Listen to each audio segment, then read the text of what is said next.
Buen día, República. Espero se encuentren, bueno, muchos bien, otros no tanto. Cacerolazos de noche, festejos, 1 y pico, 2 de la mañana. Típico horario de resultado que da el Consejo Electoral Nacional de Venezuela, después de hacer toda la organizada manipulación de las actas, por supuesto, con ese simulacro de acto electoral que siempre hacen para llegar al mismo resultado. Acá, por ejemplo, apagones en varios barrios de Montevideo, me decían distintos oyentes, apagones por horas. Acá en esta zona, en mi zona, apagones del cable, canal cable apagado de las 2 a las 5 de la tarde, luego de noche otra vez. Literalmente, la realidad nos muestra que está imperando la oscuridad, ¿no? Toda esta oscuridad de este régimen totalitario al que ellos le llaman movimiento revolucionario bolivariano. Vamos a hablar un poquito acerca de esto, porque no se trata de el dictador Maduro, el dictador Maduro. Maduro es un títere, es un operador puesto ahí a la vanguardia desde un régimen totalitario que instaló una tiranía totalitaria llamada socialismo del siglo XXI. Vamos a hablar un poquito y a manejar el contexto. Hay una nota excelente, un artículo que se los recomiendo, que da cuenta de todo esto, con una perfecta cronología de las situaciones políticas de los presos, exiliados, los distintos momentos de la migración venezolana, que ya registra más de 9 millones de venezolanos en una diáspora fuera de Venezuela, bueno, a través de aquella instalación del gobierno populista revolucionario de Hugo Chávez Frías en el año 1999. Se le va a dar un golpe de Estado al propio Chávez a raíz de una disidencia que hay en el ejército y que hay dentro de las filas de ese movimiento llamado Movimiento Revolucionario Bolivariano, que reúne conjunto de fuerzas de izquierda, exactamente igual que el Frente Amplio en el Uruguay, exactamente igual. Y habían fuerzas socialdemócratas, por ejemplo, como la que hoy representaría Vergara, y que dice que está muy bien que se haya dado un acto eleccionario con totales garantías y hay que respetar la decisión de la autoridad en el dictamen electoral final que da. Mentiroso, sinvergüenza, almanuense del comunismo organizado. Del comunismo organizado a través de un mentor, de un teórico, de un doctor en filosofía proveniente de la escuela de Frankfurt, llamado Heinz Dietrich, que armó durante la década del 80 hacia los 90, que lo instruyó, que le dictaron cursos importantes de organización política, estrategias políticas, desde una ideología llamada marxismo, desde la ideología marxista, para replicar, reeditar el modelo ideológico totalitario del marxismo. ¿A quién se lo daba? A Hugo Chávez Frías, a un militar de bajo rango que luego va adquiriendo sus galardones militares desde su propio gobierno. Muy similar a Stalin. Joseph Stalin era un cabo georgiano, era un, como hablamos acá, digamos en criollo, un milico. Los milicos, los soldados rasos. No era un militar de carrera, no tenía escuela militar, no era un académico tampoco, pero formaba parte de las filas militares. Armaron un militar, lo armaron ¿en dónde? En Cuba. En Cuba fue instruido no solo por Dietrich, sino por un equipo de filósofos, sociólogos, politólogos, que por supuesto propiciaba el gobierno de Fidel Castro, quien había instalado en el año 1990 al Foro de San Pablo junto a Ignacio Lula da Silva, que hasta ahora no se pronunció. Antes creo que sí, haciendo el autobombo de su imagen supuestamente de demócrata, diciéndole que aceptara los resultados y si le tocaba perder, que perdiera. Muy vago lo que está diciendo, simplemente un autobombo. Vamos a ver, hasta ahora Brasil no dijo nada. El resultado, evidentemente, a todas luces, secreto, ¿no? A voces, que es mentiroso, que es una manipulación grosera, una vez más, fue rápidamente saludado, es decir, se congratularon, lo felicitaron los gobiernos de Rusia, China, Irán, Pakistán, Afganistán, Nepal, Bután, Cuba, por supuesto. Marruecos, Bolivia, Chile no, afortunadamente. Ha entrado más en razones, Boric, se ha moderado su postura y parecería ser que un trabajo fuerte que está haciendo, digamos, toda la política más republicanista, la política que pretende fortalecer los pilares democráticos en Chile, bueno, va ganando cierto territorio otra vez y quizá la cosa ahí esté empardada. Eso que los comunistas del Foro de San Pablo llaman las derechas conservadoras. Es evidente que, sí, me decía Ramón, no, a mí pedime un refuerzo de mortadela, sí, un refuerzo de mortadela, sí, más o menos, mediano, con un pan porteño de pronto, ahí va, con un pan porteño y un refresco del Imperio. Sí, un refresco del Imperio chico, de eso de 600. ¿Por qué? Y por en honor a la democracia venezolana, un refuerzo de mortadela. Claro, que esté bien la mortadela, ¿no? Que esté bien, bien, bien, bien mortadela sea, ¿eh? Claro, está, gracias, Ramón. Dale, dale. Hablando con nuestro operador que dice, "Ah, están todas, ¿viste? Él está en todo, él está, maneja el audio, maneja la imagen, me dice cuándo tengo que salir, cuándo tengo que entrar, y todavía atiende a los proveedores de alimentos que llegan a la radio y me pregunta si quiero algo, porque sí, todavía estoy sin almorzar. ¿Estás caliente, Muyano? Diría, ¿no? Kirchner, que ya no está. Caliente no, es indignante, pero a mí la verdad que no me sorprende. Yo ayer compartí muchos audios con queridísimos amigos dándoles mi pronóstico, mi teoría de que se iba a dar este resultado. Ya pasó. Vamos rápidamente a un raconto histórico que tengo en este libro, La democracia defraudada, ¿tá? Populismo revolucionario en América, para entender de qué se trata esto de Maduro y de este régimen que no se va más y que no es la vía adecuada, la vía, digamos, formal, convencional de un acto eleccionario o un acto electoral. Porque estás tratando de que de hacer caer a un régimen totalitario con una herramienta democrática formal, que te la van a burlar todo el tiempo que quieran, porque a ellos no les importa la realidad de los datos. Les importa la narrativa que justifique la perpetuidad del sistema, del régimen. ¿Ustedes se imaginan realmente, era verosímil, cabía la posibilidad de que un régimen totalitario que proviene de un movimiento revolucionario bolivariano, que no es otra cosa que un modelo socialista radical, descentralización de riqueza del Estado, por ejemplo, y con un conjunto de premisas ideológicas que ya tienen casi 26 años, que aceptaran a través del mecanismo formal de la democracia representativa que ellos deploran, que pierden por goleada, que la oposición seguramente le ganó 70-18 o 67-68-23, que son los núcleos duros, el círculo rojo que aún apoya al régimen. Porque se sabe que en los regímenes totalitarios marxistas, en todo régimen comunista, pasó en la Unión Soviética, pasa en Corea del Norte, evidentemente en Cuba, en Venezuela, por supuesto, más o menos es entre un 18 y 20% de la población que queda prebendada del régimen, que se acomoda política, económicamente. Por supuesto, van concentrando las riquezas en ese politburó político, en esa oligarquía política de izquierda, que es lo que quiere hacer el Frente Amplio en el Uruguay, y lo va desarrollando muy bien. Está desarrollando la misma estrategia bolivariana revolucionaria del socialismo del siglo XXI, es decir, no la misma estrategia, perdón, el mismo camino con distinta estrategia adaptándose a la idiosincrasia del pueblo uruguayo.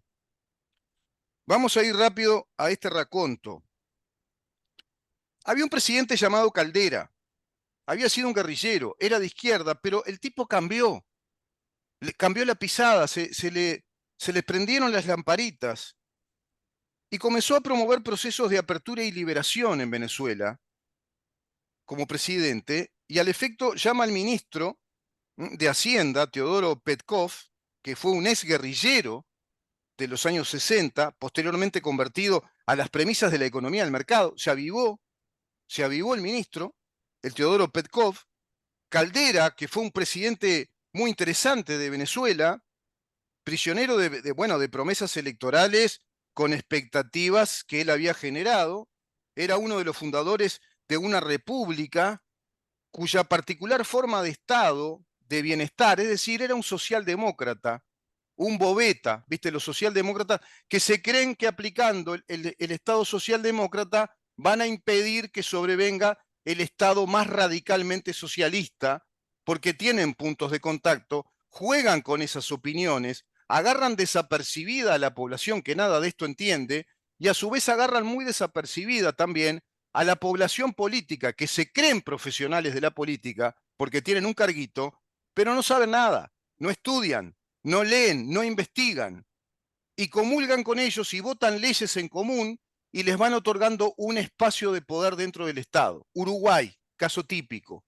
Uruguay viene trabajando una socialdemocracia, profundizándose cada vez más, por supuesto que del periodo de José Valle Ordóñez, pero vengamos acá. A posteriori de la dictadura, se profundizó enormemente todo un proceso de socialización, de Estado supuestamente del bienestar, de un Estado centralizador de las riquezas, de un Estado que le otorgó cierta centralidad de poder político a los sindicatos únicos del PCNT, que son el Partido Comunista del Uruguay, que le otorgó centralización política, mediática al Frente Amplio, que no es otra cosa que la invención del Partido Comunista del Uruguay, y que le otorga, a través de un conjunto de leyes, un mundo de beneficios patrimoniales, económicos, que pagamos todos, y fortalece una narrativa revolucionaria desde el Frente Amplio, desde los Tupamaros, desde el Partido Comunista. La narrativa revolucionaria de que Uruguay fue un Estado terrorista entre los años 1968 a 1985. Y este gobierno todo eso lo dejó. Está todo instalado, abonándose la teoría del Estado revolucionario y de los buenos revolucionarios que quisieron emanciparnos de que de los conservadores de derecha capitalistas, subyugadores de las clases populares, expoliadores, de la corrupción. Bueno, lo mismo pasó en Venezuela. Lo mismo pasó en Venezuela. Entonces, cuando Caldera quiso ir hacia una agenda liberal, tuvo que atravesar un ajuste enorme, un ajuste fiscal que provocó descontento, provocó mucho descontento en la población venezolana. Eran ajustes que no fueron suficientemente programados y proclamados a nivel mediático. Lo que está haciendo Milei en Argentina. Milei, muchos tendrán que estar rogando que le vaya bien en estos 4 años, porque si no también se cae todo a pedazos, porque están ahí las huestes marxistas, comunistas, todas alineadas a los planes estratégicos que el Foro de San Pablo día a día está trabajando, implementando. Es una orgánica internacional. ¿Por qué se creen que Yamandu Orsi fue a hablar 2 semanas con Pedro Sánchez y todas las huestes de los teóricos y estrategas políticos del Grupo de Puebla, que es la usina ideológica y estratégica del Foro de San Pablo para implementar el socialismo del siglo XXI? Bueno, lo cierto es que a raíz de todos estos descontentos emerge una figura cada vez con más fuerza, carismático, llamado Hugo Chávez, que encabezaba, bueno, un movimiento ya en la década del 90 llamado Movimiento Bolivariano Revolucionario. ¿Qué era el Movimiento Bolivariano Revolucionario? Era una coalición que va a ser una coalición triunfante después a nivel electoral, político, usufructuando los mecanismos de la democracia representativa, republicana, el Estado de Derecho de Venezuela. El movimiento República, que él formó tras una aventura golpista, incluso. Él pretendió dar un golpe también. El Partido de Todos por la Patria, el movimiento al socialismo, más, es un movimiento que se va a radicar también en Bolivia. Tradicional colectividad de izquierda que también respaldó al gobierno de Caldera. Caldera hizo negocios con estas izquierdas. Era un socialdemócrata. Es decir, era un pavote. Después se avivó un poco y cuando quiso ir hacia el verdadero restablecimiento de las instituciones democráticas, de las libertades individuales, de la economía de mercado, se complicó porque ya venía muy mal la cosa. Y ahí hay un mundo de factores que no viene al caso ahora analizar, de oligarquías políticas venezolanas enquistadas en sus mundos, no atendiendo a todo esto, que también eran ignorantes de todo esto, no supieron advertir a la población lo que se venía con este movimiento creado orgánicamente desde el Foro de San Pablo y desde la casa matriz de Cuba, y apañado por todo el movimiento revolucionario del partido trotskista del líder Ignacio Lula da Silva. Es evidente que este movimiento, que además agregó Movimiento Electoral del Pueblo, el MEP, al Partido Comunista de Venezuela, acá está la jugada. Pese a esto, hacia el año 2003, la presencia activa de estos partidos se había diluido en un todo genérico que es el Movimiento Bolivariano Revolucionario, que va a plantear a Hugo Chávez Frías como el presidente de los venezolanos en este movimiento hacia el socialismo, un movimiento que surgió en el curso del año 2001, sincerándose después de su presidencia. Con todo esto, es decir, comenzó un proceso revolucionario de origen ideológico totalitario. Un economista de la Universidad Central de Venezuela opina respecto al triunfo de Chávez, es visto como un hijo del pueblo. Empiezan a hablar de pueblo. Después, el Fondo Económico Mundial recomienda que no se hable más de ciudadanía, que se hable de multitudes, es decir, de muchedumbre, o de pueblo puede ser también, que es una palabra genérica, no dice nada decir el gobierno popular, el gobierno del pueblo. Empiezan a qué? A permutar, a cambiar las palabras que se introducen en nuestro consciente y en nuestra manera de pensar como ciudadanía, derechos individuales, derechos personales, separación de poderes, Estado de Derecho, democracia republicana, por democracia participativa, por democracia popular, la democracia del pueblo, porque no te van a decir que es comunismo, ya es inexplícito. Ese fue el cambio, nada más. Por eso yo hablaba de la chatarrería semántica.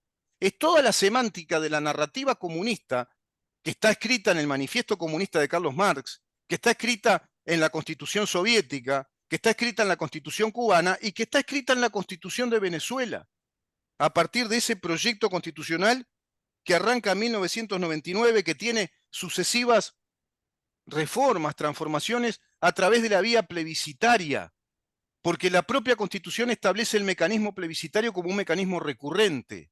¿Por qué? Porque son una democracia directa. Los comunistas creen en la democracia directa y participativa.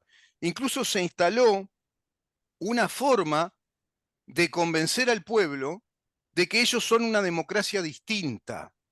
Eso se instaló en Venezuela y también en Cuba, pero con el gobierno de Chávez empezaron a hablar los teóricos de que era una democracia distinta a la democracia representativa, y lo mismo se hizo desde el Fondo Económico Mundial. De ahí que Carolina Cose hable, son una democracia distinta.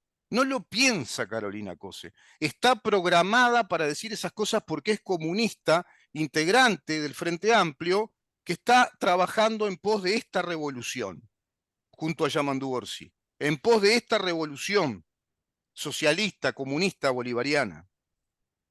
La única integración política, delegados políticos, que fueron y fueron aceptados por el gobierno de Maduro, los 14 o 15 representantes del Frente Amplio, está todo dicho. El resto de los representantes políticos que fueron como veedores no fueron autorizados. No se autorizó observadores internacionales. No se autorizó veedores de partidos políticos. Hasta expulsaron a los integrantes del Partido Popular de España. Expulsaron a todos los representantes de partidos políticos que no eran de izquierda marxista, e inclusive países marxistas, países de izquierda, con gobiernos, perdón, marxistas, no llegan todavía a ser países marxistas, pero países como Chile, bueno, Ecuador ya cambió la pisada, Bolivia incluso, no mandaron representantes, por supuesto con la queja de todo el mundo, el bla, bla, bla, ¿viste? Qué sé yo, Kamala Harris diciendo, por favor respeten el acto electoral, muy débil, ¿viste? Por favor respeten el acto electoral, el presidente de acá, por favor, eso no se hace. Bueno, es evidente que la etapa transicional del régimen chavista estuvo marcada por una conducción autoritaria del gobernante, aunque respaldada por una mayoría electoral. Se instaló un modelo, digamos, de la gran ideología marxista, marxista-leninista, estatista, que era un modelo populista. ¿Por qué? porque instala una figura carismática, presidencialista, que da la imagen de ser el mandamás artífice de todo lo que pasa, pero en verdad es una figura concentradora del poder como figura. El poder lo está desarrollando un equipo de poder. Son huestes marxistas que están organizadas para desarrollar ese régimen. ¿Ustedes les parece que un régimen puede caer así nomás? Ya no hablamos, no es dictadura esto. La dictadura es otra cosa.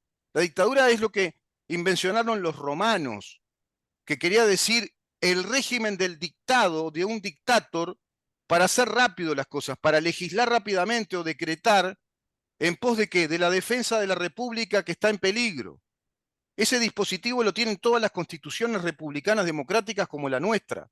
Artículo 31, artículo 168, numeral 17. Fue lo que se aplicó en Uruguay, se instaló una dictadura cívico-militar. Se habló de proceso de dictadura, era temporal. Es un gobierno temporal que no instala una ideología, no instala un régimen de gobierno. Es muy distinto hablar de dictadura que hablar de régimen totalitario, que instala una tiranía. ¿Qué quiere decir tiranía? Gobernar, legislar, sin atender a las necesidades reales de su gente, de la ciudadanía, que no atiende a los derechos del ciudadano, que no atiende a las necesidades naturales de su libertad personal.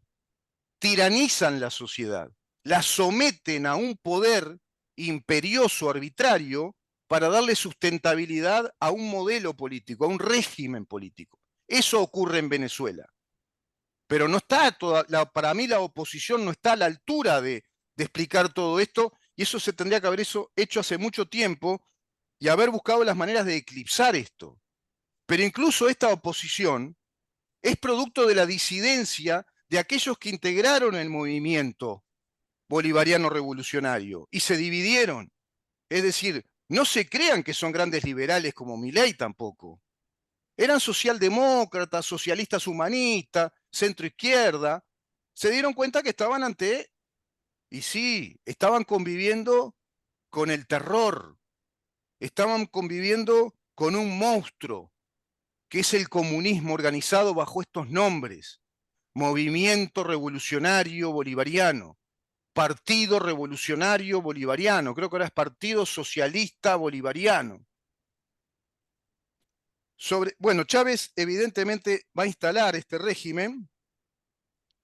Los opositores son calificados cuando ya se instala definitivamente este régimen. Sufre un golpe de Estado que duró 48 horas en el 2002. En verdad, ese golpe de Estado ofició más bien de tónico, de fortalecedor de su régimen y de su imagen, que otra cosa. Ese golpe de Estado se dio por una disidencia en el ejército. Este régimen tiene características que voy a ver si llego a darlas, tiene características muy particulares. Es un movimiento originado desde el ejército de Venezuela. Las disidencias que se dieron y los golpes de Estado, los intentos de golpe de Estado fuera de este régimen y dentro de este régimen fueron por dentro del ejército. El ejército, Fuerzas Armadas de Venezuela, ejército bolivariano, es eso, es bolivariano. Es un ejército ideologizado, un ejército del régimen. Es lo que quiso instalar Lucía Topolansky cuando hablaba de que tenía que ideologizarse el ejército en pos del programa de gobierno y el programa de Estado que el Frente Amplio iría a cumplir quinquenio tras quinquenio. El Frente Amplio es una fuerza totalitaria, creada a imagen y semejanza del Partido Comunista y hoy por hoy a imagen y semejanza de los planes estratégicos, orgánicos e ideológicos, tres cosas: el plan ideológico, estratégico y orgánico de un régimen revolucionario totalitario como el de Venezuela. Eso es lo que representa el Frente Amplio. Vamos a una pausa, Ramón. ¿Ya vino? Ah, qué bueno. Entonces aprovecho y me como un poquito el refuerzo de mortadela, me tomo un poquito el refresco del Imperio para refrescarme un poco y seguimos.